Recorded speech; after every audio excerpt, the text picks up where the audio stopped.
Hello my gorgeous friends. Okay, welcome to this section. In today's section we are going to be looking at setting up our team data and also adding assets and also setting our splash screen page, which is the first screen. Okay, so going back to our app, I'm going to you remember we created assets directory here, right? So what I'm going to do here now is I have an image already where I want the ones I want to use. Okay, so I'm just going to copy it, okay, and paste it here, right? So okay, something is wrong. All right, so we have these icons, these images. This one is going to be used when there is no wallpaper or when there is no category, just to show an empty message, right? This is going to be the first screen that we are going to be using for our splash screen, right? And yeah, we are going to use it for not splash screen. We are going to be using it for the onboarding because there will be an onboarding for this app, right? This will be the first image. We have the second image of the onboarding. We have the third image of the onboarding, right? And then we have the logo, okay, that we are going to be using for the app. It's going to be for the splash screen, and once you see the app in your home page, okay? So that is pretty much the things we need. All these icons, that is what we are going to be needing. So the next thing I want to do now is to set up our team data, right? Just a simple kind of stuff. We are not going to do much, okay? So the first thing I want to do is to remove I think we can remove debug, show debug print. The banner, we can just set it to false, and we can set our team here, and we are going to use team data. All right, we can set app bar team. All right, so I'm going to set center title here to true, and I'm also going to set screwed under elevation to remove this different color for material trace stuff. Okay, so we're going to remove background color. I'm going to set it to transparent. Okay, that's for the app bar, right? Colors are transparent. And also I'm going to set the icon theme and to a white color. So let's say icon theme data color, and I will say white. All right, remember we already created this white here inside our colors under styles directory. Okay, so the next thing we are going to be doing now is to create a scaffold background color, right? I want it to be of a different color entirely. So we're going to say scaffold background color, which is going to be black, right? And we are going to set the primary color of the app, which is going to be the primary color as we defined it in our colors.dat. Cool. So this is pretty much all we need for this guy, and you don't really need to do any other thing again. And remember, we are going to be using a provider for this, and it's going to be multiple providers.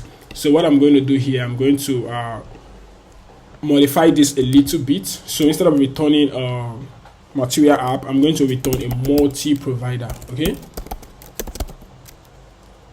multi-provider. Okay, why is it not coming up?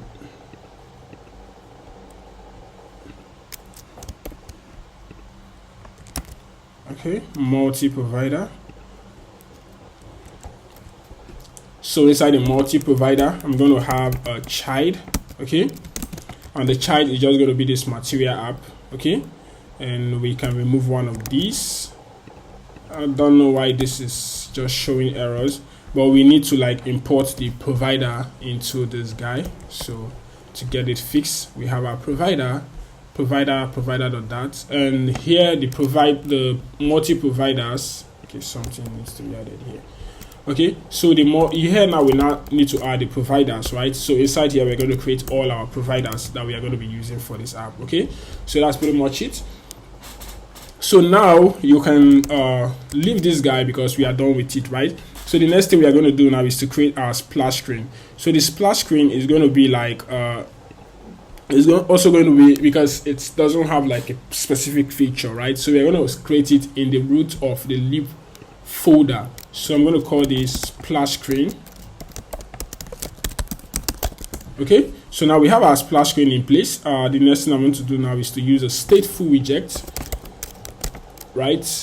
Stateful widget. Okay, and I'll call this splash screen, right?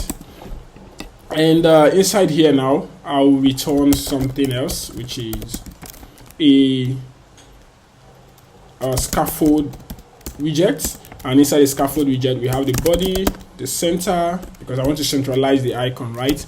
Then we have child image.assets, and it's going to be assets/logo.png, okay, which is what we have here, logo.png. Okay, so I'm going to give it a width of 150 and close it. Okay, so this might not really work very well as we want it, because we need to like set our assets inside the prospect.yml file. We need to register it. So come down here, and if you scroll down a little under Flutter, you're going to see that this stuff is commented out. So you just need to remove the comments, and since we are using asset as a root folder, so we are just going to make it like this, asset alone.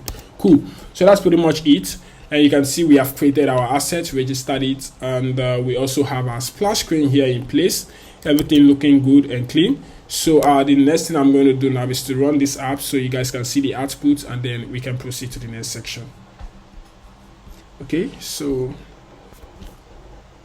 while running the app on iOS simulator, I encountered this error, right? This warning actually. So it's saying that automatically assigning platform. So I need to like go to my pod file here under the iOS directory, and I'm going to change this guy, remove this comment, right, and make it to be 13, right? Okay, and the next thing I want to do is just to run pod get. Okay, so go to cd iOS, right, run your pod install. So make sure that everything completes before running. So you can see now we are actually encountering that error that I told you guys about, which is Firebase Firestore. And you can see we actually used 10.20 here as the version, right? But it's shouting that we can resolve it to something else to match the dependency that we use. So if you look down here, you can see that they're giving us a suggestion, like something else to use based on what the current Firebase core depends on, which is 10.22. So as I said before, you can just go back down here, change this guy from 10.20 to 10.22, all right? So once that is done, you can now run your pod install just to make sure everything checks. And once everything checks, you can now go ahead and run your application. Okay.